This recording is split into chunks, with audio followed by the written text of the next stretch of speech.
Hindi basehan ang sukat ng edad sa taglay na kaalaman ng isang tao.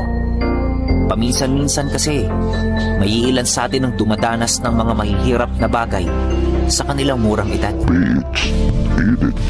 Ang pagkakaroon ng maraming pagkakamali sa nakaraan ang nagbubunga at naghuhubog ng isang tao upang mas lalo itong gumaling sa kanyang pangkasalukuyan.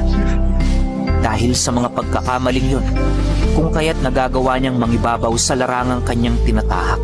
Hindi ako magiging ganito kagaling kung wala akong pinagdaan ng mga pagkakamali. Kung pagkakamali lang yung pag-uusapan, ay napakarami ko ng sinakripisyong bagay na labis kong pinagsisisihan.